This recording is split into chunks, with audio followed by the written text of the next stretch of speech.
the 8th of May 1945. The surviving soldiers of the Kurland army marched into captivity. Thus began the final phase of the war, a struggle that proved to be vastly different from the battles we had previously experienced.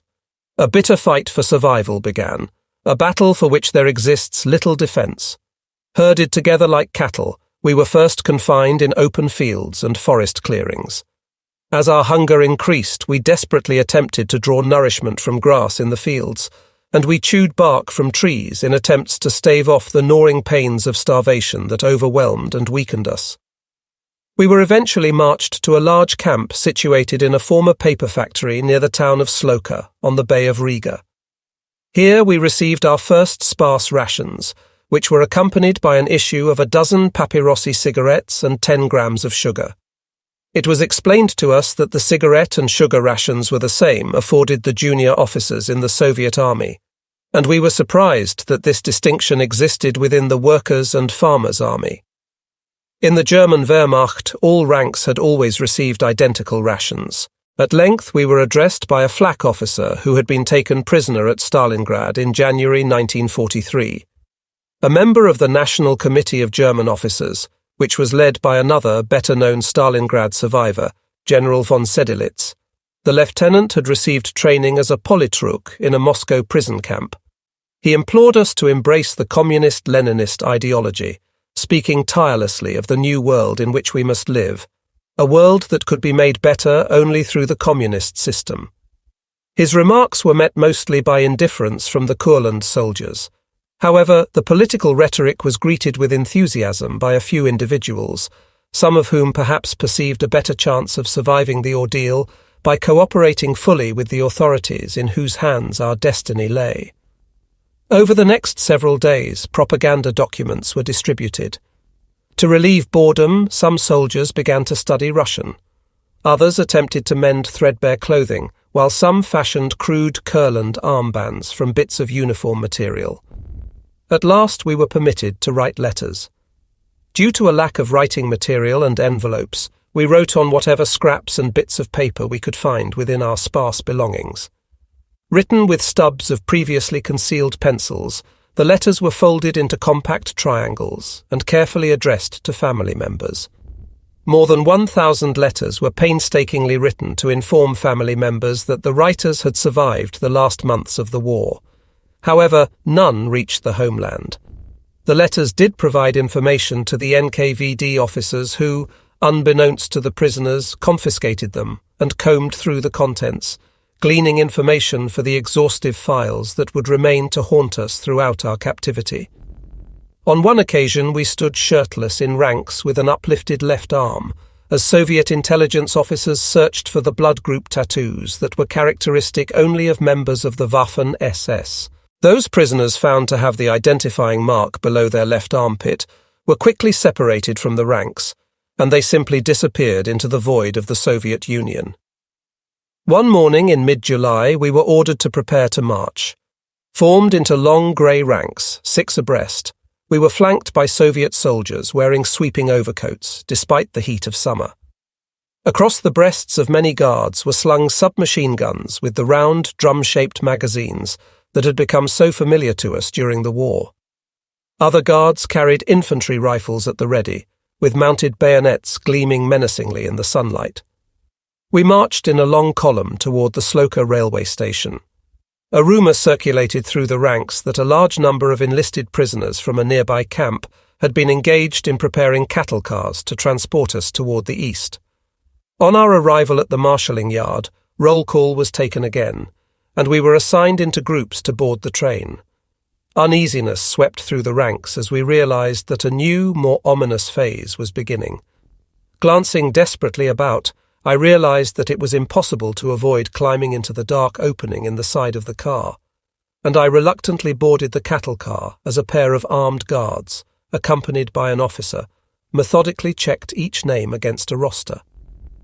After the car filled with an allotted number of prisoners, the large door was slid shut, leaving us in semi-darkness. A dim light was provided by a narrow opening in the wall of the car near the door, where a provisional toilet, made of 2 rough-cut boards hammered together at a right angle, emptied alongside the rails. We stood packed within the rail cars until after nightfall. Slowly the cars began to move, the inhabitants swaying silently with the movement of the train, packed closely together, each member of the group lost again in private thoughts of home and survival. We travelled throughout the night, and as the train slowed to a crawl, I was able to discern the horizon growing light with dawn through the crack near the door. In the early morning hours, I could vaguely identify the city of Riga silhouetted against the sky. We passed slowly over the Duna, creaking over the hastily repaired railway bridge, where, during the night of 13th to 14th of October 1944, I had briefly stood with my commander before the bridge was demolished behind us during our retreat to Courland. We continued toward the east. The train rolled toward the area east of Vitebsk, and our sojourn was interrupted by numerous inexplicable stops of varied duration. During the journey, we were provided with a ration of 1 salt herring and 1 slice of bread per man. A small container of water was occasionally passed through the door of the car at some stops. As the suffering from thirst grew in intensity, attempts to bribe guards during the stops became commonplace. Gold wedding rings, carefully hidden from the enemy soldiers during the initial phases of surrender, were offered in exchange for a small canteen cup of water. This misery became especially acute in the rear sections of the train, where the sparse rations of water often failed to reach the inmates before the container was emptied. During this phase of the journey, my soldier's luck remained with me, as I was situated only a short distance from the car reserved for the guards. Thus, I was able to trade some carefully hoarded papyrosi cigarettes for cups of water during the occasions when we were commanded to get out. We eventually reached a bivouac area far to the east of the Volchov, where we had fought the vicious winter battles in the previous years south of Lake Ladoga. Here we were provided large American-made tents for quarters. Rations were delivered large wooden casks of salted fish and crates of cabbage. I was assigned by the senior German officer to establish a field kitchen for rationing and preparing the fish and cabbage. A number of enlisted prisoners from a nearby camp were detailed to us as cooks and kitchen workers. The distinctive Nazi emblem of the German Wehrmacht, an eagle clutching a wreathed swastika, was soon ordered removed from the breast of our tunics and from our caps. The routine plundering by the guards and Soviet intelligence personnel continued. Anything of monetary value or any object that could be regarded as a souvenir was taken.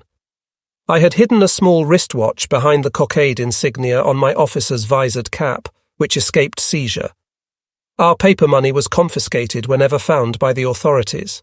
Due to lack of toilet paper, a number of prisoners had resorted to using our now worthless military pay script at the latrines, and this currency was plentiful among the prisoners, as there had been nothing available for purchase on the battlefront. One morning, several of us were astonished to observe a Soviet lieutenant and sergeant slink into the slit trench that served as a latrine and fish out a number of these bills, which they washed clean in a nearby stream. We later heard that there existed a lucrative trade in exchanging this German currency for rubles, which accounted for their enthusiasm in collecting the bills. I quickly became obsessed with the idea of escape. Despite the sparse rations of fish soup and bits of bread, I managed to hoard enough dried crumbs to collect a small emergency ration, which remained concealed at the bottom of my Wehrmacht-issue bread bag. I was certain that the Bay of Finland lay between 100 and 200 kilometers distance, and I began to formulate an escape plan to the north. These hopes were soon dashed after consulting with my friend Volrath, who had served as a geologist with the Courland Army staff. He advised me that our location lay at least 800 kilometers from the sea and reminded me that winter would soon be upon us. Despite my enthusiasm to escape, I was soberly aware that an attempt to traverse that distance in winter, without proper food or clothing, would ultimately end only in death through recapture or starvation. The camp of tents was broken in late summer, and the imprisoned officers were separated into groups for the transfer to various penal camps. The majority were sent to Borovichi, including my longtime friend and prison companion Dr. Leopold Schilp, the cheerful staff doctor from Mainz, who would later, while serving as camp physician, keep me alive during periods of grave illness due to malnourishment. The method of determining how the prisoners were segregated into groups remained a mystery to us, and I was assigned to a small body of 40 officers, ranging in rank from lieutenant to Hauptmann, including a Luftwaffe medical doctor. Many prisoners were already compelled to wear crude wooden clogs as replacements for their officers' boots, which were eagerly sought by the Russian soldateska and were often surrendered to the guards at gunpoint or traded for food. The loose clogs were worn on the long march through swampy terrain to the railhead for the transport to new camps. I had already been compelled to cut off the upper parts of my knee-length boots in order to use the fine leather to reinforce my now threadbare breeches at the knees, and thus had managed to retain the lower part of the footwear for the march. After several hours of laboured marching, we arrived at a single-track rail junction, where we were loaded onto a train consisting of a primitive steam engine to which was attached several rail cars. Our journey further to the east began. The train was also occupied by a number of poorly dressed civilians, men and women of various ages. As the train began to move toward the east, an approximately 40-year-old man with a mouthful of silver teeth began to berate us strenuously. The curses directed at the silent ranks of prisoners soon turned to gestures and threats that increased in intensity, until a sergeant of the guard interrupted and silenced him. At the end of this journey, we were brought to a forest clearing, in which stood a number of wooden barracks constructed from rough-hewn logs. As we stood in ranks, we were addressed by a young blonde lieutenant and a political officer, accompanied by a group of soldiers. The political officer, who was recognizable by his green peaked cap, was always accompanied by a young woman. We were instructed that it would be our duty to construct the prison camp, the most important aspects being the construction of 4 watchtowers. The towers were supported by 4 log pillars and were approximately 8 meters in height. At the top of each tower was a small platform, roofed with rough board shingles.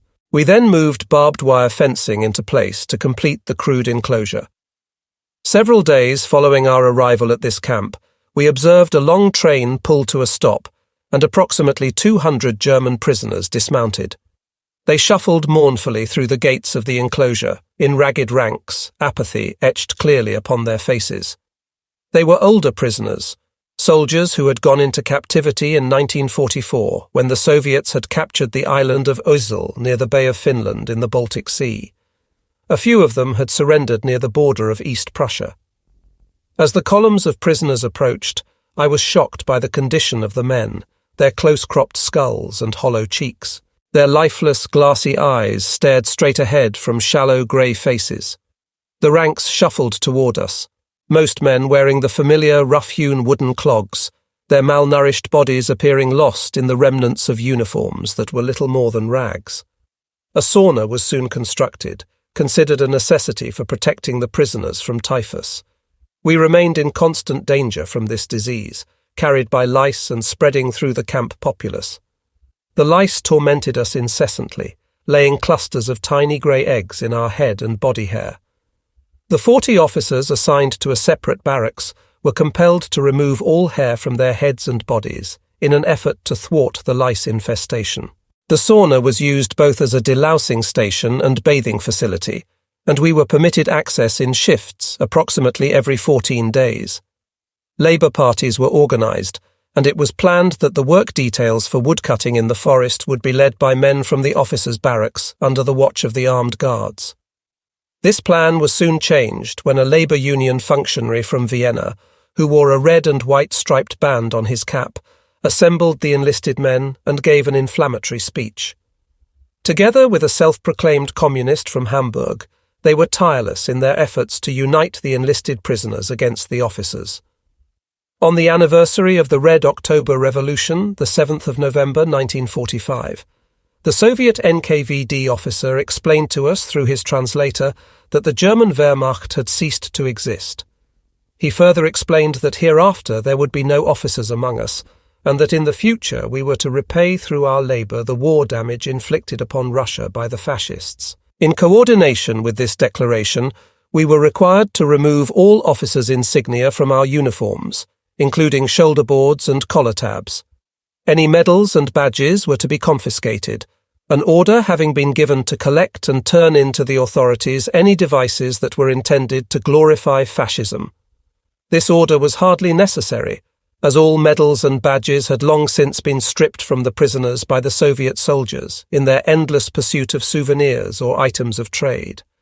With this final order to remove insignia of rank, it was clear to us that we had been stripped of any rights and were at the total mercy of our captors. Any reference to rights of prisoners through the Hague Convention was useless. Along with the old prisoners were Christian Burkhard from Wernersberg, Emil Glatz from Ebhausen, and others from the area of my hometown. One Sunday morning I attempted to organize a small choral group with these men. This displeased the Antifa group in the camp, who considered this effort a threat to their authority, and I was thus denounced as an escape risk. During the subsequent search of my belongings, the Russians found a tiny compass needle buried deep within a roll of socks. Theoretically, this needle could have been mounted on a small splinter of wood to indicate magnetic north for an escape attempt through the swamps, and as punishment for this infraction, I was to be placed in solitary confinement for an indefinite period of time. A passageway through the officers' barracks was divided by walls to form a space approximately 2 meters by 2 meters in size. The entrance to this cell was secured by a wide door nailed together from heavy planks, which could be barred from the outside by an iron rod. When the rod was slid into the secure position, the door could not be opened from the interior of the cell. Once a day I was led from the cell to be given a slice of damp bread and a cup of thin cabbage soup. The temperature was dropping rapidly with the coming of winter, and the cell remained cold throughout the days and nights, despite the presence of a large iron stove that was missing a door. This oven had probably been used to heat the barracks before the construction of the isolation cell. However, we were not permitted to use it for warmth. During one of my short respites from the cell, Christian Burkhard met me near the latrine and slipped me several splinters of firewood, along with a tiny amount of tinder material, a flint and a rough piece of steel with which I could light a small fire. I stuck the material into an inner pocket of my breeches, unnoticed by the escorting guard, who did not discern anything out of the ordinary, as I had already been deprived of my belt and was required to hold up my pants by the waist. Thus I was provided the opportunity to light a small fire in the doorless oven. After several minutes of rest in luxurious warmth, I fell asleep on the floor next to the stove. A short time later I awakened, choking on smoke that filled the cell and gasping for oxygen. A small piece of burning wood had fallen from the stove and ignited the floor of the cell, and I was now in danger of asphyxiation. Luckily, a large number of prisoners who had been stricken with diarrhea were forming a steady stream of traffic to and from the latrines. I rolled over to the door of the cell, and through the crack between the door and the floor, I deeply inhaled fresh air. Then I began to yell, "Fire!" I was soon pulled unconscious from the smoke-filled cell with singed clothes and minor burns, and the fire was extinguished with snow water. When I awoke at midday, I was surprised to find myself on my old bunk in the barracks, the building empty, as the occupants had been mustered out on a labour party. One of the guards, whom we called One Eye, due to his cross-eyed appearance, soon led me at bayonet point from the camp to the commandant's office. In the dim room I was greeted ominously by 2 men of the Antifa group, a German-Polish prisoner who served as translator, and the German and Russian camp medical officers. The latter was a Jewish doctor from Leningrad. Also present was the political officer and his ever-present female attendant. The hearing was presided over by the commandant, and it was explained to me that I faced the serious charges of arson, sabotage, and attempted destruction of Soviet property, and that I could expect severe punishment for these grave offences. My referral to the Hague Convention and the relevant conditions for the handling of prisoners of war with international rights gave me the opportunity to explain further to the commander what had occurred. I told him that sleep deprivation, combined with solitary confinement in freezing weather, without heat or warm clothing, could only be considered inhumane treatment. Therefore I had taken the liberty of lighting a fire to prevent freezing to death. I spoke of the lack of nourishment that had been experienced by the prisoners, and in closing I remarked that if my death had already been determined, then as a military officer I should be afforded a bullet. With this remark a great uproar ensued among those present. At length the translator relayed to me that the commandant had proclaimed that No more German officers will die in Russian camps. I was immediately escorted under guard to the camp kitchen, where I was provided a double ration of soup and bread. The work details were dispatched into the snow-covered forests, where trees were felled by hand. All the labour in the forests was conducted without the benefit of machinery. The trees were cut with axes and cross-cut saws. The trunks were then split with mauls and wedges. The sparse rations could not provide enough nourishment for our bodies to enable us to conduct such strenuous labour, and we soon experienced the first deaths. The ground at the perimeter of the camp was frozen to the consistency of concrete, and it was necessary to drag the corpses to the softer soil of the swamps for burial. Here we would scrape away the covering of snow and lay the dead to rest. During these burial details, I sought out patches of wild cranberries under the ice, which provided a needed, albeit sparse, source of vitamins. Among the dead was Sorotti. This was not his family name. However, he was from a well-known Hanseatic business family and had managed the Sorotti chocolate factory in North Germany. His bunk was located directly beneath me in the barracks, and one morning I awoke to find him lying with his head cocked to one side, a small rivulet of dried blood on his chin. We dragged him to the swamp for burial, along with several others who had died during the night. The ranks of the dead continued to climb, among them the teacher Hermann from Onstmettingen, the young Drescher from Endringen, and others. During the winter of 1945 to 1946, one of every 3 prisoners from our camp made the final journey to the makeshift cemetery. On one warm spring day, Hauptmann Hermstruer, Oberleutnant Heck, and Oberleutnant Schreiber, along with 2 others, attempted to escape, despite their weakened condition. We had previously discussed the possibility of slipping through the deep ruts created by the supply truck, which led under the gate, directly before the eyes of the guards. This small group had slipped under the gate and broken into a supply hut to obtain additional rations for the escape before stealing soundlessly into the forest. The ground was still covered with snow, and their attempt was clearly an act born of desperation. All of us were fully aware that under the current conditions, we would soon die of exhaustion, disease, or malnutrition in the desolate camp. 3 days later, Heck and Schreiber returned. They were paraded before the mustered ranks of prisoners, badly beaten and covered with blood. Their threadbare uniforms hung from their emaciated bodies in tatters. "This is what happens to those who attempt an escape," we were told. Hauptmann Hermstruer had suffered a severe skull fracture from the beating and died a few days later. Oberleutnant Heck was eventually released from the gulags many years later, and I met him during the 1960s after he had become Dr. Walter Heck, harbour commander in Kehl on the Rhine. One of the reasons for the high rate of death in our camp was the total lack of bread for a period of approximately 6 weeks. This occurred during the middle of the bitter winter, when the need for nourishment was most critical to our bodies in the freezing temperatures. It was rumoured that the baking facility, located several kilometres distant, was not functioning. As a result, we were provided a small amount of bread meal mixed in warm water, which created a thin, milky soup, almost devoid of nourishment. It was also said that we were made to suffer as punishment for the deprivations experienced by the population of Leningrad, where thousands of civilians had starved during the siege. During one of the last days of March 1946, a grey, weary column made its way painfully to a railhead, as we used the last vestiges of strength in our bodies, our skeletal figures shivering as we weakly stood in ranks awaiting the transport.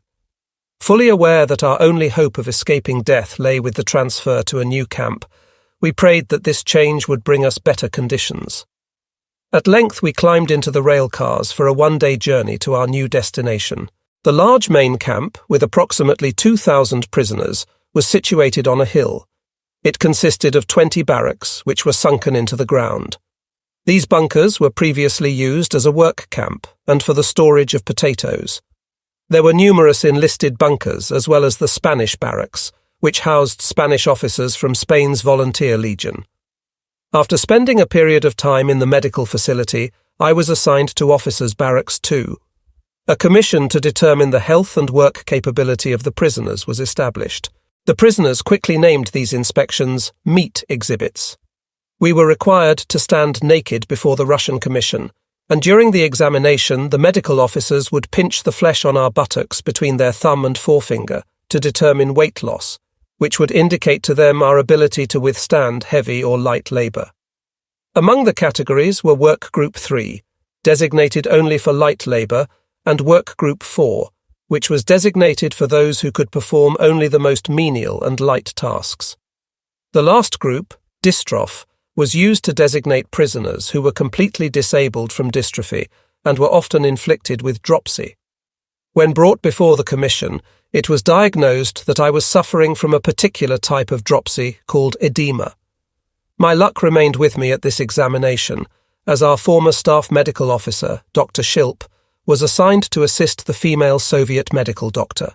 This extraordinary woman did everything possible to improve the lives of the German prisoners, and we nicknamed her Little Doll. Following World War I, she had worked as a paediatrician in Frankfurt, and she spoke fluent German. Through the recommendations of these two physicians, I was assigned to the camp medical clinic, where I was provided a small piece of white bread, the first I had seen subsequent to our surrender. Through the weakening of the digestive system and the months of starvation in the former Hotzi camp, I was suffering from constant diarrhea. Dr. Shilp provided a treatment in the form of a tea consisting of charcoal mixed with caraway and yarrow or other herbs that were available. After several weeks of this treatment, I had recovered sufficiently to be classified for Rabochi Group 3 and was released from the clinic. I shared my bunk in the officers' barracks with my longtime friend, Dr. Gustl Hickel. We slept on 2 tiers of wooden planks, upon which we would spread our threadbare winter clothing, which now consisted mostly of quilted Russian field jackets. The quilted clothing served as protection from the cold and was also used as mattresses, and when necessary, we pulled small bits of cotton quilting from the material for tinder to ignite small surreptitious fires. The keeping of fires for heating in the barracks was strictly forbidden, so we slept closely together during the bitter, freezing nights in attempts to keep warm. Also with us was a young lieutenant named Graf von der Schulenburg. This ancient title of Prussian aristocracy was well known to the Soviets, and until the outbreak of the war, his uncle had served as the German ambassador in Moscow. One day, Lieutenant Graf von der Schulenburg was taken under guard from the barracks and led away, never to reappear among us. It was said that he had been taken to Moscow for special treatment. The camp authorities organized labor parties that were parceled out to various assignments. Prisoners were provided for labor to a factory that produced tiles and concrete piping. Another workplace was a nearby paper mill. During the summer months, many prisoners labored to cut peat from the nearby marshes. I was assigned to cut peat, and we dug into the marsh with square shovels and stacked the peat into piles for drying. In the peat kolkhoz there were potatoes and turnips from which a thick soup was made. Despite the back-breaking labour, we savoured the rare opportunity to enjoy a healthy portion of soup. Eventually, a large steam-powered peat cutter was engaged to cut furrows in the swampy ground, and the prisoners would then cut and stack layers of brown-black peat for drying and collection. A very unproductive machine dating from Tsarist Russia was also put into use. This machine was powered by steam, the fuel for which was the peat previously won through hours of strenuous labour by the prisoners. In order to gain a pause in the heavy labour, we could occasionally find intact tree branches and stumps buried beneath the peat, pieces of which would be quickly thrown into the works of the machine to jam the mechanism. An hour or so of valuable rest could sometimes be won in this manner, while the tightly wedged obstruction was being cleared. We began to receive an officer's ration of 10 to 15 papyrossi cigarettes and 5 grams of sugar per day. The enlisted prisoners received Machorka tobacco. The internal authorities of the camp now consisted of German communists, and the prisoners remained under the watch of these groups of collaborators both inside and outside the camp. During excursions for work details, we were escorted by these privileged individuals, who wore a special insignia on their sleeve. We referred to these escorts as convoys. They were immediately identifiable by their better clothing and their healthy, robust appearance, and among other privileges they were always afforded generous portions of the rations. Unbeknownst to them at the time, their cooperation with the Soviets, in hopes of early release, was to have the opposite effect, as their collaboration was essential to the Soviet authorities for propaganda purposes and for administering the large numbers of prisoners. In some instances, much to their surprise and dismay, they were to be among the last prisoners to be released. The prisoners received their soup in wooden bowls, and the issue of food was strictly administered to ensure that each prisoner received the same portions from the 10-litre buckets. 1 bucket of soup was made available to each organised group of 10 prisoners. A small scale was used for weighing each slice of dark bread, and the receipt of the end crust was organised into shifts, each man taking his turn to receive the crust. We were aware that the crust contained more calories. Thus, this portion of bread was highly valued. Within the officers' barracks, discipline, administered among ourselves, remained very strict, as we were aware that our self-discipline and cooperation with one another would contribute to our chances of survival. With the onset of winter, our work detail was transferred to a paper mill. The strenuous daily march by foot for several miles to the peat farm was discontinued. We were now afforded transportation to and from the paper mill, and every morning we would climb aboard the battered Ford truck to begin our 10-hour workday. We were now permitted to rest on Sundays, although this pause in our labour at the mill was interrupted by the requirement for a labour party to retrieve logs from the nearby river. I was inevitably assigned to the logging detail. A thin sheet of ice covered the river, broken only in the areas where the heavy timbers, felled far to the north and borne to our location by the current, were lifted from the water for further transportation over land.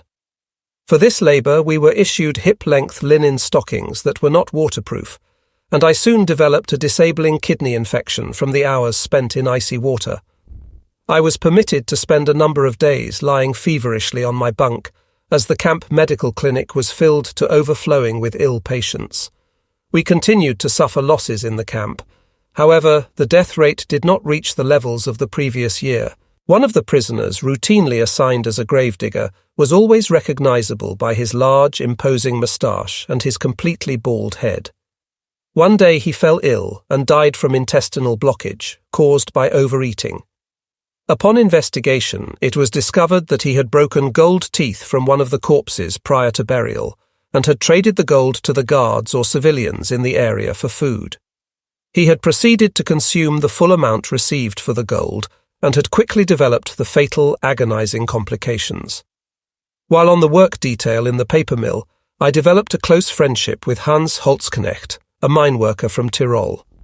Also present was Gustl Hickel. We were assigned to carry Kleno piles of grey clay on a wooden 2-man litter to an elevator. One day I discovered a data plate on the elevator, Voith Heidenheim 1898. After my eventual return to Germany, I relayed this news to my uncle Breuninger from Heidenheim, who had worked many years for the Voith Company. He had served as a chief engineer for this internationally known turbine and propeller manufacturer. During his apprenticeship in Esslingen, he had received the assignment as a young unpaid volunteer to dismantle the machinery at the paper mill in Kirchheim Tech, which was to be replaced with more modern, efficient equipment. He was then dispatched to Tsarist Russia to install the machinery at the paper mill near Borovichi. My uncle had spent several months as a volunteer constructing the very same paper mill, where I, many years later, was compelled to work as a prisoner of war. Weeks and months passed. We received the first mail from our homeland after almost 2 years of captivity. Our replies to these desperately written letters were the first indication to our families that we had survived the war and were still alive in captivity. Eventually, our comrades from Austria and the prisoners from Alsace were taken from the camp and returned to their homes. International politics, adroitly steered from Vienna, was having an effect on our captors. It was rumoured that prisoners from Germany were also being released. The rations improved as well, but remained far below the minimum health requirements. In this camp, I also met the last General Staff Officer from our division, Major Deschamps. From him, I learned of the fate of other members of my unit. At the time of our surrender, during the night of 8, the 9th of May 1945, Hauptmann von Wächter from our division artillery had succeeded in climbing aboard a Kriegsmarine ferry, which took the passengers to the Swedish coast near Malmö. In June 1945, an agreement was reached between the Swedish government and the Soviet Union that these soldiers would be turned over to the Soviet authorities. The Swedish military strongly protested this decision, but remained helpless to prevent the delivery of the interned soldiers. Upon learning that he was to be delivered to the Soviets, von Weichter slit his wrists and was unconscious when discovered. He was taken to a hospital in Malmö where he recovered, and he was eventually turned over to the Soviet Union. On an early Sunday morning work detail, I came upon a windfall when unloading a lumber cart that had previously been used to deliver poppy plants to a mill to be processed for hog feed. In the corners and in the cracks of the wooden floor, I was able to recover whole, hard seeds, which, when chewed to separate the kernel from the chaff, provided badly needed nourishment. We were also able to retrieve small amounts of corn pulp from the paper mill, which was used for the processing of rough paper. Hauptmann Walter Schechteler had served as the communications officer with the Kurland Army. One morning, Schechteler, together with the Spanish officers, refused to muster for work in protest over the poor rations. It had also been planned that the enlisted men would participate in this protest. However, they came under immense pressure from the Antifa group and did not do so. An enraged soldateska stormed into the barracks and with a levelled submachine gun forced us to muster in ranks outside. Walter Schechteler and 2 Spanish officers were then removed and taken to solitary confinement. They were sentenced to life imprisonment, usually a term of 25 years for sabotage, and were soon transferred to another camp far to the east in the Kyrgyzstan steppe.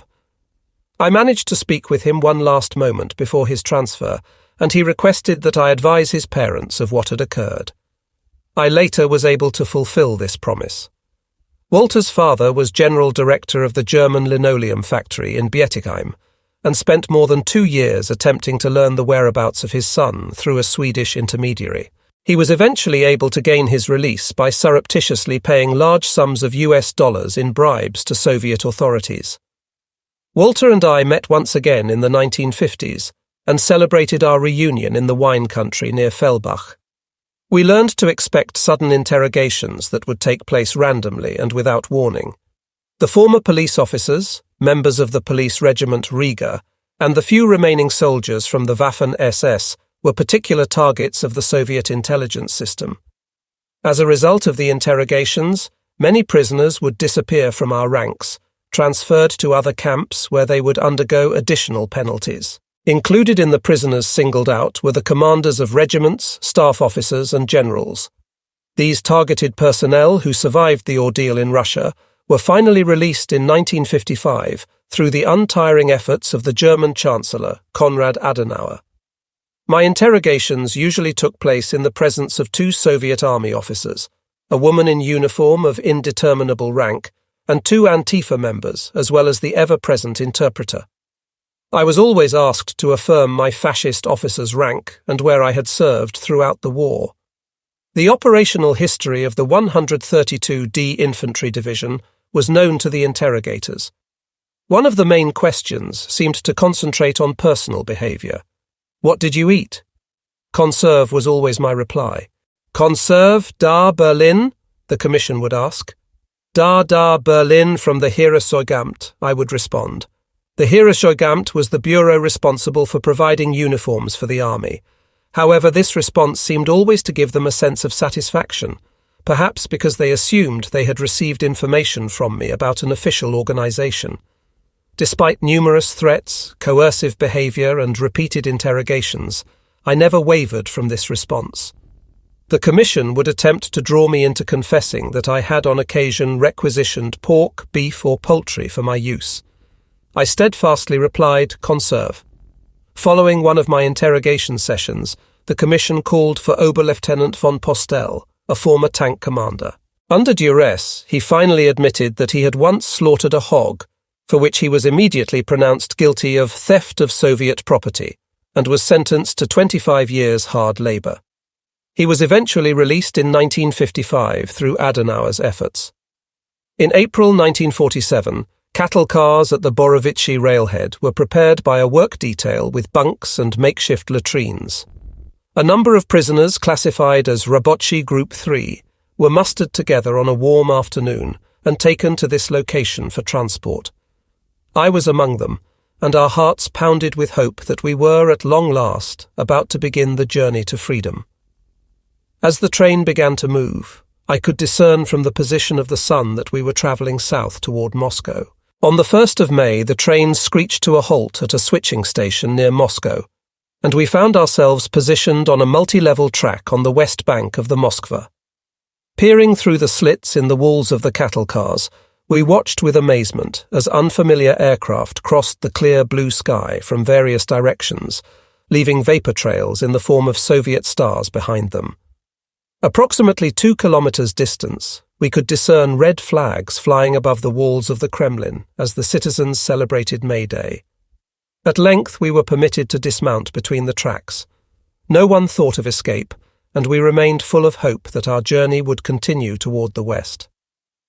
After we spent a restless night, the train began to move, but to our disappointment we turned south, eventually crossed over the Don bridges, and proceeded into the heart of the Caucasus.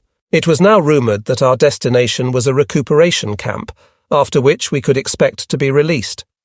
We were greeted by a flat, endless landscape on a warm summer day as we continued rolling south. The string of cattle cars was now towed by a massive red-painted diesel locomotive of American manufacture. On arriving at the Sochi station, we were ordered to detrain, and before us was an expanse of white buildings nestled among cypress trees, stretching to the grey-green Black Sea on the horizon. After several hours of marching on foot, we arrived at a camp with large, clay-walled barracks. Our new quarters were immediately recognisable, surrounded by a perimeter of barbed wire and the familiar tall watchtowers rising at each corner. There were already a number of prisoners in the camp. These unfortunates had recently been transported from prisoner of war camps in the United States to their hometowns in the Russian-occupied zone of Germany, where, upon release, they were immediately taken into custody by the Soviets. In the United States, these prisoners had experienced a confinement vastly different from our ordeal in the gulags. They were well fed and in the best of health, and the former members of tank crews were still recognizable by their distinctive black Panzer uniforms, albeit without insignia. I rested against the wall of the barracks and gazed toward the west, where the fiery ball of the sunset sank on the horizon. The camp had remained vacant for an extended period of time prior to our arrival, and soon we began to feel the stinging of numerous bites from fleas as the vermin sought newly arrived victims. We discovered that our new dwelling was thoroughly infested with fleas, and as I attempted to sleep, I was soon attacked by swarms of the parasites. The first night I slept outside under the open sky, instead of lying on the rough planks that formed the wooden bunk. The following morning, Rolf Kainz, a fireman from Esslingen, and I managed to obtain a small amount of kerosene from the Russians, which we poured into the cracks of the clay walls and ignited. The bodies of the fleas, swollen with the blood of the prisoners, popped audibly in the flames as we exterminated them. It was at this camp that I experienced the most bearable period as a prisoner. The climate was mild, and the guards did not choose to exhibit the brutality that we had previously experienced. We were permitted more liberty in our movements than before, and the civilian populace in the area seldom exhibited animosity toward the prisoners. Large vegetable farms nestled below the cliffs were lined with green fig trees and citrus groves. Tobacco farms and cornfields beckoned to us, and we were able to slip from the confines of the camp secretly to gather small amounts of the crops to augment our diet. Although necessary to stave off the onset of starvation, these activities were undertaken at great risk, as theft of Soviet property held serious consequences. The death zone between the double row of barbed wire marking the perimeter of our camp was approximately 5 meters wide. The prisoners designated for light labor worked in shifts to keep the sand in this zone raked smooth, for the purpose of revealing any footprints that would indicate whether prisoners had attempted to slip through the area during the night. We found such action to be hardly necessary, as it was not difficult to be assigned to an external labor party that was given work outside the confines of the camp. Additionally, a 2-meter deep drainage ditch, which remained dry in the heat of the southern sun, led under the barbed wire and was blocked only by a crude barrier of tangled wire. This barrier was easily pushed aside to enable one to slip along the edge of the trench, allowing prisoners to make temporary excursions into the countryside. By this means we were able to obtain small amounts of fruit and green corn, which we then cooked into a soup in the barracks. A labour crew was assigned to construct a road along the crest of the nearby mountains, and high supporting walls were required to retain the banks of earth, as the road was cut through the terrain features. I had reported to the Russians that I was experienced in concrete finishing work, and under the command of a Hungarian cavalry captain I was assigned to this work brigade. One day a Russian guard suddenly decided to prohibit any of the prisoners from leaving the immediate area of the work detail. He strictly demanded that we remain within his sight at all times, thus eliminating any hopes of wandering to a nearby vegetable kolkhoz. One late afternoon, a ground viper appeared from the construction site and slithered rapidly toward the guard post. When the guard saw the snake, it was already between him and his rifle, which he had leaned against the roots of a massive mulberry tree a short distance from his location. Hearing the cries of "Snake! Snake!" he sprang to his feet and fled in panic. The prisoners quickly killed the poisonous viper with stones, and during the melee, Rolf snatched the rifle and hid it in thick undergrowth some 100 meters distant. Returning from his place of retreat, the guard discovered his rifle was nowhere to be found, and he angrily demanded the return of the weapon. The demands, which were met with indifference from us, quickly softened, and he was soon pleading with tears in his eyes for the return of his weapon. It was apparent that he could expect a severe punishment and would probably be subjected to confinement if the incident were to be discovered by the authorities. Despite his pleas, we continued working without acknowledging his predicament, until at length Rolf retrieved the rifle and returned it to him. Thereafter, he became very permissive in his treatment, and we were able to slip away from the Labour Party for short periods of time. Using a broken piece of a hacksaw, I carved tiny chess figures from small pieces of cedar. In manufacturing the crude tool, it was necessary to spend countless hours grinding the blade against stones to sharpen a point and a cutting edge from the thin piece of steel. The possession of knives was strictly forbidden, and the tool remained hidden within a hand-sewn inner pocket of my left trouser leg for many months. I was again stricken with acute diarrhea and was ordered to report to the clay-walled barracks that served as the camp clinic. Dr. Kohler, from Heidelberg, who was later portrayed in the film The Doctor of Stalingrad, prescribed charcoal. Here I also saw for the first time large candy containers that had been provided by the International Carita Charity Organization. These containers held vitamin B tablets marked with English writing. I was also surprised to experience daily inspections in the clinic by a Russian major who was the camp physician. I referred to him as Gospodin Major, instead of using the usual term comrade. The title Gospodin was a term taken from Old Russian for lord or master, and the use of this term, together with a small gift of carved figures, pleased him immensely. I also presented him with a charcoal landscape sketch that delighted him.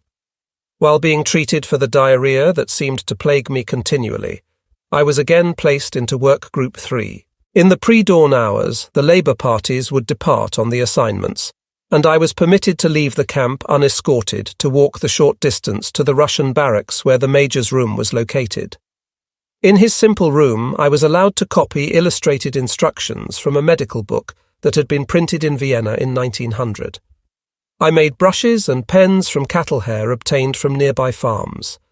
The major provided India ink in tiny dried cubes that had to be mixed prior to use, and small pieces of condensed colours were obtained from the paper mill, which enabled me to colour the drawings. The Gospodin Major then distributed these drawings to medical doctors located in the neighbouring political clinics, which had been established as rest and recreation areas for the Soviet working classes. On New Year's Day 1948, a currency reform was set into motion by the Soviet government.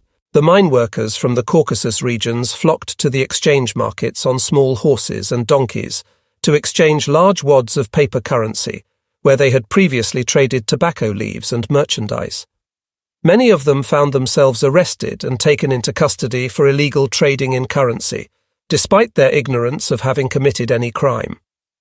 The workers, having unknowingly committed a serious offence, were often sentenced to hard labor and dispatched to Siberian camps. These measures, undertaken by a government far away in Moscow, served to further alienate the population, who valued their independence from central authority. Among the patients in the camp clinic was Sepp Kartzer, a former paymaster from Augsburg. He eventually died from malnutrition. However, before he died, an order had been received from Moscow, requiring that all future deaths of prisoners of war be thoroughly investigated for cause. This measure was most certainly taken because of pressure from the International Red Cross.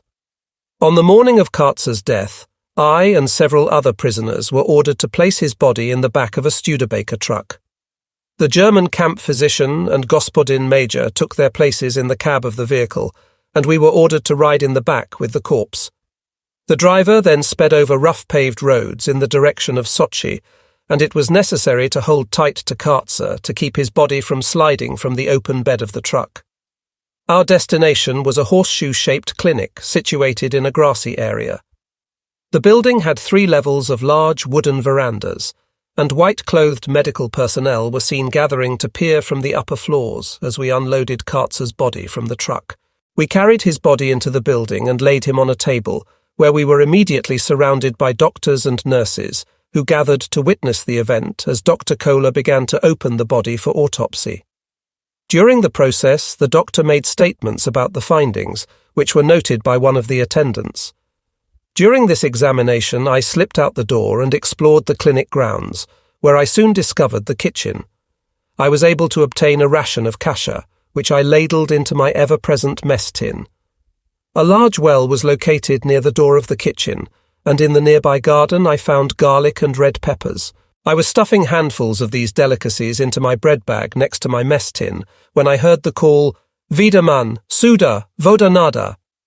In response to their request, I grabbed a pail of water that was located just inside the kitchen door. Gospodin Major and Dr. Kohler proceeded to wash their hands in the pail following the operation, and Dr. Kohler then handed the pail to a medical assistant who was waiting nearby. The assistant walked to the kitchen door, tossed the water into the garden, refilled the pail from the well without rinsing it, and returned it, filled with water, to the kitchen without further cleansing. We soon departed with Kartzer in our custody. A large pink stain appeared on the middle of the white sheet that covered his body during our journey back to the camp. After we arrived, he was carried to a small hill where the camp cemetery was located and laid to rest among our other comrades who had perished as prisoners. Local inhabitants had told us that in 1917, prisoners of war had been incarcerated in the camp while building roads through the mountains, and that their graves were also located in this cemetery. With the changes in politics, it was ordered from Moscow that the graves of prisoners would be identified with their names. From Gospodin Major, I received a list of names of prisoners who had recently died, and we nailed together rough crosses, upon which I painted the names from the list, using paint mixed from chalk and kerosene. I was later able to smuggle the list of approximately 15 names, hidden in the sole of my wooden shoe, back to Germany, and the names were given to the Red Cross. Thus, a final explanation was provided for the fate of a tiny number of those listed as missing in the East. At length, Gospodin Major ensured that I was assigned to a small special camp near Gagrilovo. This camp, also under his responsibility, contained about 50 sick prisoners. An enormous work camp had been located in the shadows of the Caucasus nearby, and it had only recently been disestablished. It had been planned that prisoners would be concentrated at this location as labour for the construction of a massive hydroelectric dam.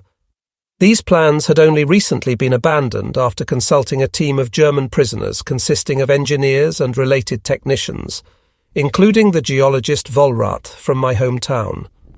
After inspecting the site, they advised the Russians that the flow of water available, combined with the rate of evaporation in the warm climate, would never produce enough energy to power the turbines. A high commission from Moscow was dispatched to the scene, and the Russians then determined that an error in plans had been made. Thus, the power plant was to be constructed at another location. In the nearby mountains were large stores of equipment that were to have been used in the construction of the dam.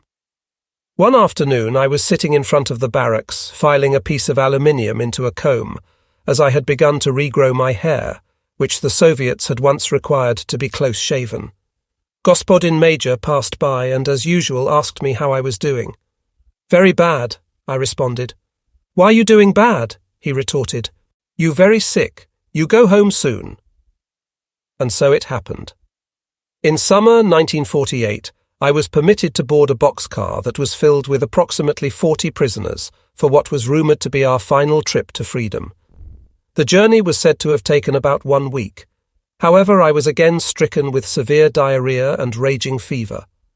Lying weakly within the dark car, my condition seemed to worsen with each passing hour, and I was soon too weak to stand for more than a few minutes' duration.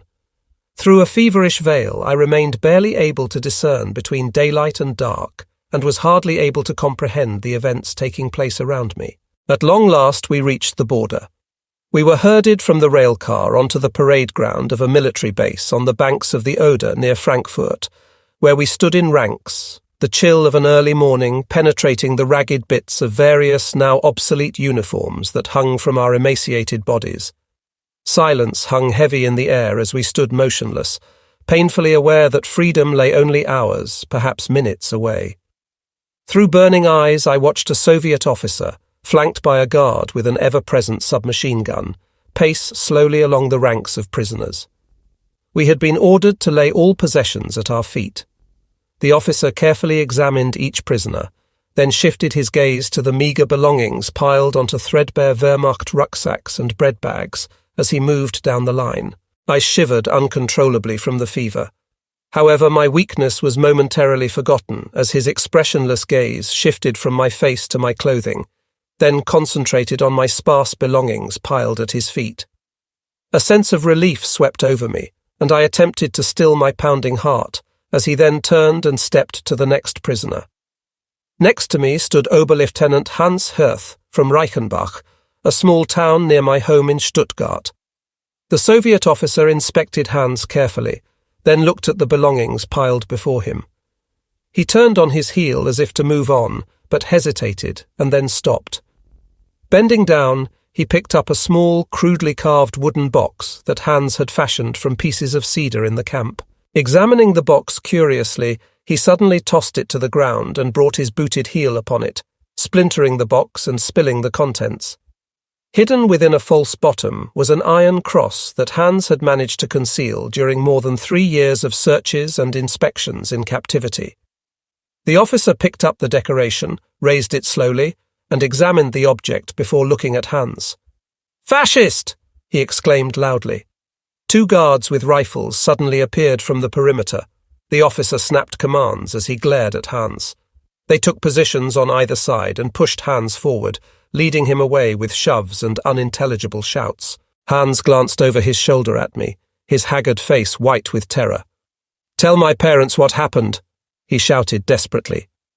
Oberlieutenant Hans Hirth did survive and was eventually released from captivity many years later. The journey continued. With a high fever, I was transported through Saxony, and near Hof an der Saale, we departed the Russian zone and crossed into Bavaria, bringing my 1,080 days of Soviet captivity to an end. In an ever-weakening condition and stricken with edema, I remained barely conscious as I lay for several weeks in a former military clinic in Ulm. The central area of this ancient city had been reduced to rubble by the heavy bombing raids, and the crests of ragged walls remained marked with wooden crosses to indicate where civilians lay dead beneath the ruins. Under the care of Red Cross nurses, I slowly regained my health, lying for many hours in the shadows of the clinic. I had returned to a world yet torn asunder, and I was determined to leave my past, with its many horrors, behind me. Despite my efforts, I remained lost in the weeks, months, and years of a past that I was resolved to forget. My thoughts wandered to comrades lying in unmarked graves, the enemy dead, and the overwhelming challenge of facing a changed world. It remained impossible to comprehend that the long ordeal was over, and that with so much death and destruction our world had witnessed, I had somehow survived. Contrary to my long-held expectations, there was no outpouring of emotion. I felt no elation with the slow realization of survival, only overwhelming emptiness when reflecting on the victims lost to the apocalypse.